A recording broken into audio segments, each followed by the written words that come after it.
Bienvenidos a Galería VIP. Está con nosotros Manuel Espino. Muchas gracias. Violín, muy buenas tardes. Resucitado, vivito y coleando, Concertación Mexicana. Más vivito que nunca, por supuesto que sí. Ahora promoviendo una forma distinta de hacer política en este país. ¿Qué tan distinta? Se habla ahí de sin ideología este nuevo partido. Es que en el mundo se ha posicionado la idea de que los partidos tienen que tener un sustento ideológico, y no tiene que ser así. Hay países donde han innovado partidos programáticos, partidos con una agenda social que respeta todas las formas de pensamiento y han tenido un éxito extraordinario. Alemania, Chile, Argentina, España, en fin. Los partidos ideológicos, en mi opinión, ya están de salida en el mundo, por una razón muy sencilla. Tienden a defender tesis doctrinales muy rígidas, muy dogmáticas, y ofrecer soluciones a problemas sociales desde el punto de vista doctrinal. Y el hambre, la marginación en el campo, la emigración, la inseguridad, el desempleo, no requieren soluciones doctrinales, sino soluciones sociales, eficaces, que resuelvan las demandas de los ciudadanos. Lo vimos como presidente del Partido Acción Nacional y ahora lo vemos sentado con René Arce en este nuevo partido, en esta nueva aventura. ¿Cuál será entonces la línea que va a definir para atraer a nuevos electores a este nuevo partido? Bueno, debo decir que me siento muy orgulloso de mi militancia en el Partido Acción Nacional. Soy y seré panista toda la vida, eso no cambia, las convicciones no cambian de un día para otro. Lo que sí es que he aprendido por la experiencia de más de 33 años en el PAN, que el posicionamiento ideológico lleva a la confrontación. El Partido Acción Nacional tiene una gran experiencia en la confrontación política, en el debate, con éxito a veces, otras veces no, pero finalmente en el debate, en la confrontación de ideas, solamente se promueven disputas estériles, y el Partido Acción Nacional, largo tiempo, fue ejemplo de diálogo, de acuerdo, de tolerancia, de respeto a las ideas de los que piensan distinto. Fue capaz de encontrar puntos de coincidencia con otros actores. Hoy se ha radicalizado en una posición que le ha ubicado ni más ni menos que en la tercera posición en el espectro político nacional. Una tragedia dramática, porque en el mundo son muy pocos los partidos que después de estar en el poder, cuando lo pierden, se dan de la primera a la tercera posición. ¿En qué falló el PAN? Y peor aún, que a los 5 meses de la derrota se le va al 82% de la membresía. La falla creo que estuvo fundamentalmente en la falta de congruencia, porque un partido que promovió ser instrumento de la sociedad terminó siendo un instrumento del poder. Los dirigentes, que tradicionalmente fueron interlocutores del gobierno y gestores de las demandas ciudadanas, se convirtieron en subordinados del gobernante. El partido, que fue un referente de ética, de transparencia, de combate a la corrupción, terminó solapando actos de corrupción de dirigentes y de funcionarios, y creo que esa incongruencia lo llevó a la posición en la que lamentablemente ahora se encuentra. Durante su liderazgo quedaron bien acomodados en la Cámara de Diputados, de senadores, en los propios gobiernos, tuvo una buena representación. Sin embargo, vimos que elección tras elección iba decayendo este número hasta que perdieron las elecciones. ¿Cuál fue el error durante el gobierno de Felipe Calderón? Mire, yo efectivamente entregué la dirigencia cuando el partido estaba en su mejor momento. Logramos más diputados locales, federales, alcaldes, gobernadores, senadores que nunca en la historia del partido, con los más altos índices de prestigio y de aceptación ciudadana. Y en muy poco tiempo, ¿O también? Yo creo que Fox hizo una gran tarea. Tenemos que reconocer que en el año 2000 el Partido Acción Nacional venía en una línea ascendente de triunfos, pero todavía no le alcanzaba para la presidencia, y la participación de Vicente Fox le dio ese plus que hacía falta para que el PAN llegara a Los Pinos, como creo que sucedió recientemente con Peña. Yo soy de los que opinan que el PRI por sí mismo difícilmente hubiera ganado las elecciones con otro candidato. El fenómeno de Peña le hizo recuperar ese espacio de poder que ahora ocupa. Y creo también importante decir que la tragedia del PAN en gran medida se debió a que los dirigentes y algunos funcionarios públicos terminaron por someterse a la voluntad caprichosa del presidente de la República en su momento, Felipe Calderón, quien hoy destaca lamentablemente como uno de los principales autores de la debacle del PAN. Pero bueno, esa es su historia reciente. Yo espero que en el futuro próximo tengan capacidad de recuperación, de prestigio, de credibilidad, para que vuelvan también a representar a muchos ciudadanos que aún tienen confianza en Acción Nacional. El expresidente Calderón dice que se sentía solo en la guerra contra el narcotráfico. Ustedes, como ideólogos dentro del Partido Acción Nacional, en ese momento ya no estaba de manera tan participativa como estuvo en el 2000. Sin embargo, ¿cuál era su posición al respecto? ¿Era una guerra que tenía fundamento, que iba a ser exitosa, o de verdad estaba solo? Cuando él recién declaró la guerra al crimen organizado, me preguntó mi opinión. Yo le dije que me parecía una decisión valiente, que ojalá estuviera bien pensada y que hubiese un diagnóstico sólido que justificara esa acción de gobierno, y le di el voto de confianza. Después también le dije personalmente que me parecía preocupante lo que estaba haciendo, porque en lugar de generar condiciones de tranquilidad en las comunidades, estaba generando intranquilidad y se estaba incrementando la violencia y el número de ejecutados en todo el país. Llegué a hacerle propuestas, llegué a hacer un foro internacional aquí en Ciudad Juárez, otro en Colombia, para generarle propuestas al gobierno mexicano. Y si el presidente se quedó solo, no es porque no hubiera quien lo quisiera acompañar. Muchos lo quisieron acompañar, me incluyo. Quisimos ayudarle, quisimos hacerle propuestas, pero el presidente padecía de una enfermedad que podríamos llamar sordera presidencial. Se quedó solo por voluntad propia, y esa soledad lo llevó a la posición también en la que se encuentra hoy el expresidente de México, sumido en un gran descrédito frente a la gran mayoría de los mexicanos. Esas condiciones políticas, tanto del PAN, del gobierno federal anterior, fueron también de alguna manera justificación para que muchos panistas decidiéramos emprender una tarea de reactivar la transición hacia la democracia, que se estancó con Fox, que vino en retroceso con Calderón, y que hace falta llevarla a su final exitoso, consolidando una democracia que permita cambiar el sistema político mexicano en beneficio de toda la sociedad. Y por eso es que estamos proponiéndole a los mexicanos el primer partido político para todos, que no sea un partido de derecha, de izquierda, liberal, conservador, que sea un partido propiedad de los mexicanos, instrumento de la sociedad y no del poder. ¿Qué porcentaje cree que del PAN se afiliará a su partido? No lo sé. Hay muchísimos, hay miles de panistas que quizás decepcionados, lastimados por lo que ha ocurrido en el partido, por la marginación de que han sido objeto, han decidido dejar las filas del PAN.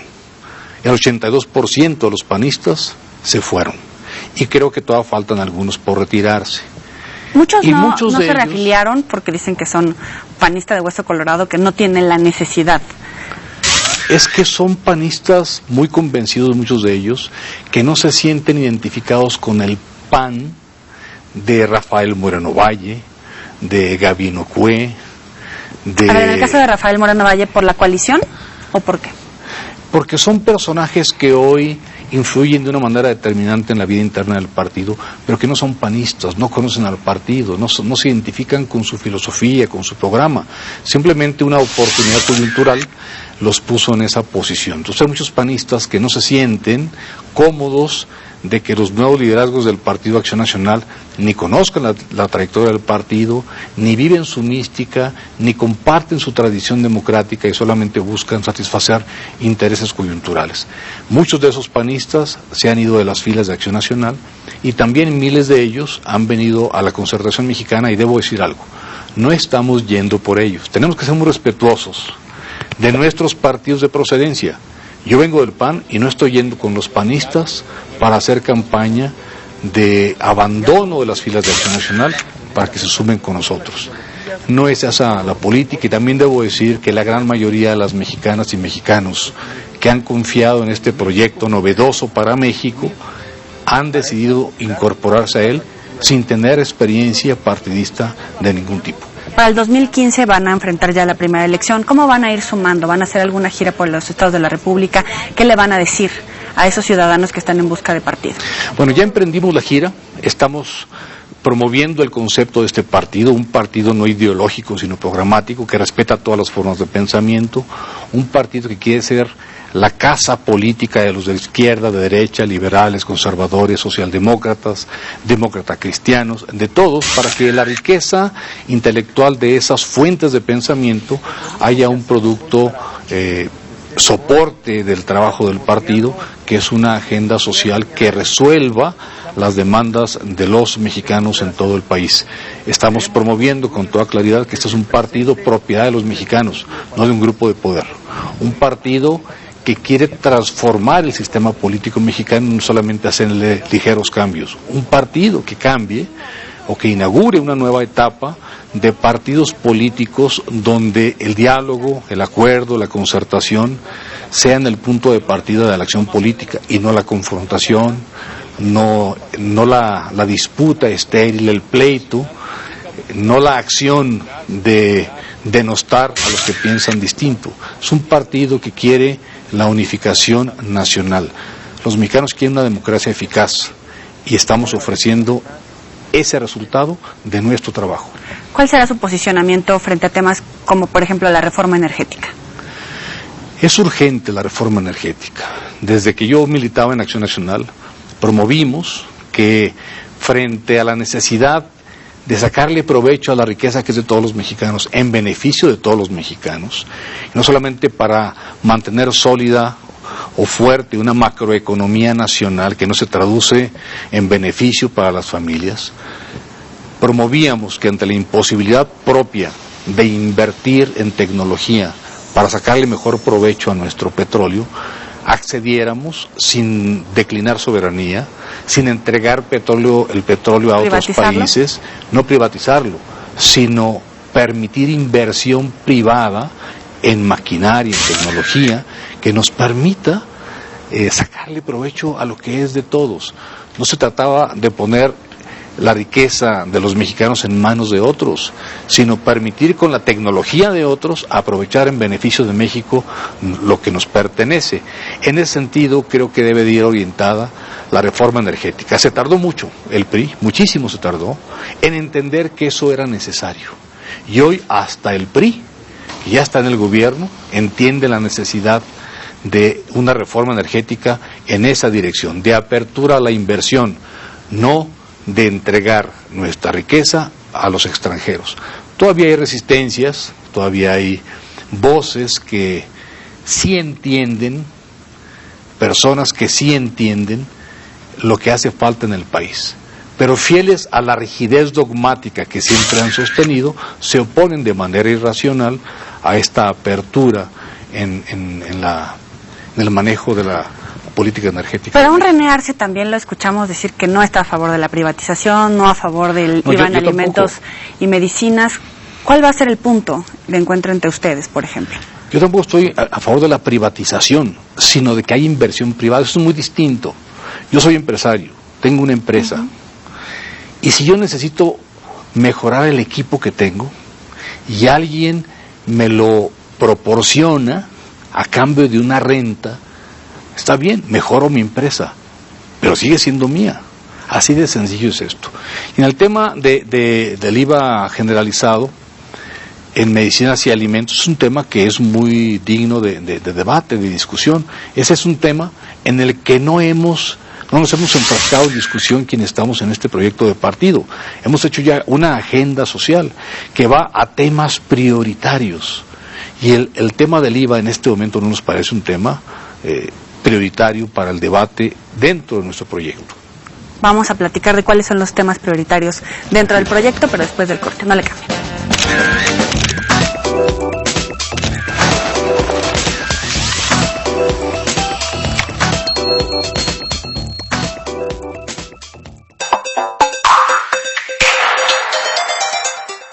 Si hay algo mejor que tener a un equipo de profesionales estilizando tu cabello, es poder lograr los mismos resultados en casa. InStyler es el cilindro giratorio que mientras alacia, ondula y riza tu cabello, también le da maravilloso volumen y brillo. En minutos lo hará lucir igual de fabuloso que si hubieras pasado horas en el salón. No has visto nada igual. Dale volumen y brillo a tu cabello más rápido y fácilmente de lo que te imaginas. Mientras otros lo opacan y lo aplastan, InStyler le da cuerpo, vida y movimiento, dejándolo sedoso y manejable. InStyler lo hace todo. Alácialo, crea rulos y ondúlalo. InStyler te dará la confianza de caminar por el mundo como si fuera tu pasarela. Y es tan rápido y sencillo que siempre te hará ver sensacional. Y además, tu estilo de cabello durará, durará y durará. En minutos, tu cabello lucirá como si un equipo de estilistas hubiera trabajado horas. Para que diario luzcas como si estuvieras lista para conquistar el mundo, InStyler, la sensacional plancha con cilindro giratorio. Porque el mundo es tu pasarela. Si hay algo mejor que tener a un equipo de profesionales estilizando tu cabello, es poder lograr los mismos resultados en casa. InStyler es el cilindro giratorio que mientras alacia, ondula y riza tu cabello, también le da maravilloso volumen y brillo. En minutos lo hará lucir igual de fabuloso que si hubieras pasado horas en el salón. No has visto nada igual. Y hoy tenemos para ti la original plancha giratoria InStyler con cilindro de cerámica turmalina a un precio que no podrás resistir. Llama y ordena la tuya ahora mismo, porque esta oferta solo durará mientras haya existencias. Y ya nos quedan muy pocas. No esperes un minuto más y luce diario como si hubiera salido del salón. Alacia, ondula o riza tu cabello como solo puede hacerlo la original plancha giratoria InStyler, que podría ser tuya hoy mismo. No dejes ir esta oferta única, es por tiempo limitado. Una comedia china que ocurre en otra época, pero con unos chistes buenísimos del siglo XXI. Don't worry. Be happy. ¡Hola! ¡Llegó mi mamá! Sí, no, mi amor, no. La Colonia, lunes a viernes, 18:30 horas. Todas las emociones. TVC, se siente. Nuestro objetivo es informarte desde todos los ángulos de la noticia, desde la frontera norte hasta la sur. Y como resultado inmediato de la firma de este llamado Pacto por México, la Bolsa Mexicana de Valores termina la jornada de este lunes con una ganancia importante de 1.17%. Todo lo que ocurre en nuestro país está presente en Transformación de México. El presidente Enrique Peña Nieto hizo un llamado de unidad. TVC Territorio, lunes a viernes a las 21 horas. Todas las emociones. TVC, se siente.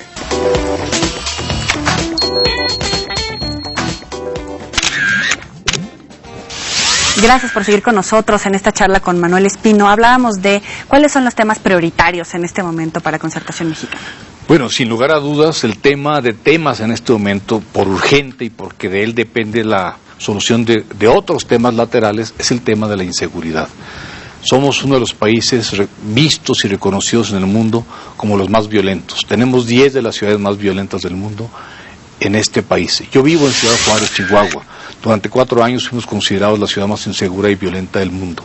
El tema de la violencia inhibe la inversión en empresas, ahuyenta empresas. Han sido muchas las empresas que han cerrado nuestro país, genera desempleo, además de los problemas adicionales de injusticia social en términos generales. Afecta al campo, afecta a la economía familiar, afecta en muchos sentidos. Ese es un tema prioritario, pero también creemos nosotros que la solución no es continuar una estrategia que tiene como eje fundamental la lucha frontal, armada, militar, policíaca. Creemos que el soporte de la estrategia tiene que ser sustituido por un soporte eminentemente social, generar mejores condiciones de bienestar en los sectores más marginados, generar oportunidades laborales, mejorar la educación, generar una dinámica social de confianza, y para eso es importante cambiar la dinámica de muchas de nuestras instituciones que generan desconfianza en la sociedad. En fin, la solución es muy amplia, tiene una solución integral, pero insisto, no va de la mano de una prioridad militar o policíaca, sino de una prioridad social. El regreso a los cuarteles por parte del Ejército, de las Fuerzas Armadas, o sea, cada quien a su ámbito, o de manera paulatina. Sí, pero de manera paulatina. Ahorita, después del gravísimo error de haber sacado al ejército de forma indiscriminada a las calles, regresarlo abruptamente podría ser contraproducente. Tiene que ser parte de la estrategia el ritmo, el tiempo de reincorporación de los soldados a las instalaciones militares. Hemos escuchado a gobernadores, presidentes municipales, etcétera, sobre la amenaza que les hace el crimen organizado. Está puesta en la mesa de vamos a negociar. ¿Qué le dice a todos estos gobiernos que de repente también pueden estar solos frente al crimen organizado en su municipio? Bueno, es parte de la herencia que nos dejó Felipe Calderón, o sea, un país en el que se ha enseñoreado el crimen organizado, donde tenemos una especie de estado paralelo, donde el crimen organizado cobra una especie de impuestos, las cuotas, en fin, amenazan, inhiben, controlan autoridades, controlan instituciones, y ya se han dado señales muy claras de parte del crimen organizado de que ya no les interesa tanto comprar políticos, dirigentes partidistas, legisladores, alcaldes. Ahora pretenden promoverlos, ponerlos propios. En el 2010 tuvimos una señal muy clara del crimen organizado de su interés por la política. Se secuestraron y asesinaron alcaldes, diputados locales, diputados federales. Se secuestró a un ex candidato presidencial, se asesinó a un candidato a gobernador a unos días de las elecciones en Tamaulipas. Hubo señales claras de su interés por la política. Tal vez ya estemos en la antesala de la narcopolítica en México. Por eso, con más razón, tenemos que revertir la estrategia fallida que nos dejó establecida Felipe Calderón, por una estrategia que tenga un soporte más social y paulatinamente permita regresar a condiciones aceptables de tranquilidad en las ciudades de este país. El PRD ha hablado de la posibilidad de llevar a juicio político a García Luna. ¿Ustedes lo ven con buenos ojos? ¿Le darían apoyo? Mire, yo en su momento yo lamento que el PRD haga este tipo de expresiones cuando ya se fueron. Yo las hice a tiempo. Yo a tiempo dije que uno de los principales causantes del desorden en materia de seguridad se llama Genaro García Luna, un hombre sospechoso de vínculos con el crimen organizado desde tiempo atrás, y lo dije abiertamente. ¿Se enojó el gobierno? Sí. ¿Se enojó el Partido de Acción Nacional? Sí. Pero había evidencias, había quejas de otras autoridades fuera de México, autoridades de otros países, que se quejaban de que generaban información confidencial, información estratégica para el Estado mexicano, se la daban a Genaro García Luna y casualmente llegaba a manos del crimen organizado. Ese tipo de cosas ya apuntaban desde entonces a señalar a Genaro García Luna como un probable vínculo importante con los grupos criminales en este país. Creo que el PRD ahí está llegando tarde. En el caso Cassés, porque de ahí viene esa declaración. Bueno, el caso Cassés es un caso distinto al que estamos hablando de vínculos con mafias, pero tal vez ahí haya algo de eso. Lo que queda claro es que el caso Cassés vino a destapar una cloaca de algo que ya habíamos advertido muchos. ¿Tendría que estar todavía en la cárcel? Pues mire, no sabemos si tendría o no. Lo que sí está claro es que hubo un proceso muy desaseado, muy mal llevado, por parte del gobierno federal, cuyo responsable era Felipe Calderón y cuyo principal apoyo en la logística, en la conducción del proceso era Genaro García Luna. Y eso le dio la justificación a la Suprema Corte para decir, como estuvo llevado mal el proceso, se aplica la ley en tanto que ésta establece que un proceso mal llevado da para una resolución como la que tomaron, liberar a alguien que ya estaba en la cárcel, sin decir que fue culpable o inocente, simplemente por el proceso mal llevado por el gobierno federal se justificó la liberación. Hay información en varios medios de comunicación de Estados Unidos que revelan la plática por parte del gobierno estadounidense a través del embajador en México con el equipo de transición del presidente Enrique Peña Nieto para designar algunos funcionarios en el tema de seguridad, ejército, marina, etcétera. Ya cuando están en la silla, ¿cuál es la manera idónea para remover estos cargos, como pasó en su momento a García Luna, esta amenaza de que pueda haber un cambio en el secretario de Seguridad Pública, etcétera, y que no se vea de alguna manera amenazada la institución como tal? Porque a veces los políticos le tienen miedo a hacer estos cambios. Yo no dudo de que el gobierno mexicano sea, como seguramente ha sido en el pasado, frecuentemente sujeto de presiones del exterior. La historia de México está plagada de ese tipo de incidentes, llamémoslo de alguna manera. Entonces no dudo que ocurran, pero también creo que es importante que la fortaleza de nuestras instituciones se haga valer, que prevalezca el Estado de Derecho mexicano, la dignidad de nuestras instituciones frente a presiones del exterior. Yo, este caso que se ha ventilado mediáticamente, le pongo todavía un signo de interrogación. No tengo elementos como para valorar o para opinar de que eso haya sucedido. Además, la nota se generó en un periódico muy fuerte en Estados Unidos, pero no precisamente con prestigio de credibilidad, simplemente como un medio de comunicación poderoso. Y las cosas que vengan de los medios de comunicación, creo, dicho con todo respeto, hay que tomarlas con reservas. La lógica periodística es la de anticiparse en la noticia ante la posibilidad de que ésta se pueda corroborar. Pero esta es una información que en este momento no solamente no ha sido corroborada o verificada, sino que ya ha sido suficientemente desechada por el gobierno mexicano. El expediente abierto contra Felipe Calderón en Estados Unidos también por este número de desapariciones, ¿tendrá algún fin, algún efecto más allá solamente del trascendido de tiene abierto un expediente un expresidente? No lo sé, creo que si a Luis Echeverría Álvarez, expresidente de México, por la matanza de Tlatelolco, se le abrió un procedimiento judicial y le fue muy mal. Y vaya que nunca se supo la cifra de muertos en la plaza de Tlatelolco. Se habla de, las cifras oficiales hablaban de aproximadamente 40, y hubo quienes llegaron a decir que probablemente llegó a 500. En este país se habla de cifras oficiales de 70,000 a 80,000, pero también podemos creer que se trata de más del doble. Entonces, por una cantidad de muertes así, por la irresponsabilidad de un gobierno, una estrategia mal llevada, por el empecinamiento de una persona que fue presidente de México, pudiera tener consecuencias muy fuertes en contra de Felipe Calderón en el futuro. No lo sé. El siguiente tema de la agenda era educación. Le decía que otro de los temas importantes en nuestra agenda social, en nuestra propuesta como Partido de la Concertación Mexicana, que en breve seremos, además del tema de seguridad, está el de educación. En México somos de los países que más porcentaje de su Producto Interno Bruto invierten en educación. Según cifras recientes, somos el segundo país en el mundo que más porcentaje invierte en educación, y somos el penúltimo lugar en calidad educativa en América Latina, solamente le ganamos a Haití. Eso nos coloca como uno de los países con peor calidad educativa en el mundo. ¿Por qué? Porque hemos permitido que la educación básica y de educación media superior esté controlada por el sindicato más corrupto y poderoso de América Latina, que es el CENTE. Y no hablo en contra de los maestros, sino de la dinámica del sindicato, que en los últimos 23 años ha estado en manos de una sola persona, que tiene sojuzgada la educación. Tenemos que liberarla. Con Fox, también se sentó con Calderón. Con quien se haya sentado, con quien haya negociado. Por eso dije, en los últimos 22 años o 23 ha estado secuestrada la educación por el sindicato que manipula una sola persona. ¿Con qué los tenía amagados en el PAN? No lo sé. Yo públicamente dije muchas veces que me negué a prestarme a las negociaciones oscuras que hizo Felipe Calderón con el Bester Gordillo. Públicamente lo dije y lo denuncié.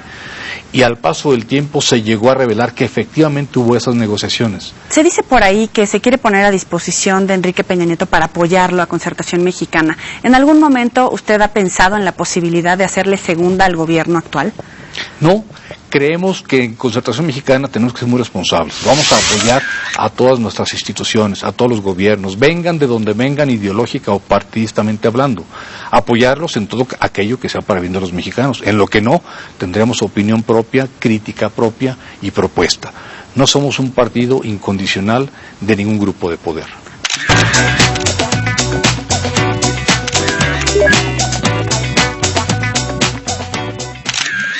Avaricia, el Bester Gordillo. ¿Envidia? Felipe Calderón. ¿Le tiene usted envidia a Felipe Calderón? No, le tengo respeto. ¿Ira? Andrés Manuel López Obrador. ¿Gula? El Banco de México. ¿Lujuria? Pues muchos mexicanos les da por ese deporte. ¿Pereza? Pereza muchas instituciones mexicanas, el IFAI, por ejemplo. Soberbia. Soberbia la veo en muchos dirigentes partidistas que ven solamente por sus intereses particulares. ¿Cuál es el pecado que más ha cometido y que ha logrado detonar ya el antídoto en usted? Yo creo que el de la ira. Tengo un temperamento fuerte que tiendo a la irracionalidad frente a algún tema que me molesta, que me lastima, que me agrede, y tengo que hacer un esfuerzo importante para serenarme. Afortunadamente he aprendido a que ese rasgo, mi personalidad con el que nací, lo pueda controlar con algo que se llama carácter, cosa que algunos no tienen. Manuel Espino, muchas gracias por estar aquí con nosotros. Va a dar mucho de qué hablar durante las próximas, todo este proceso y las próximas elecciones. Nos vemos la próxima. Pásenla.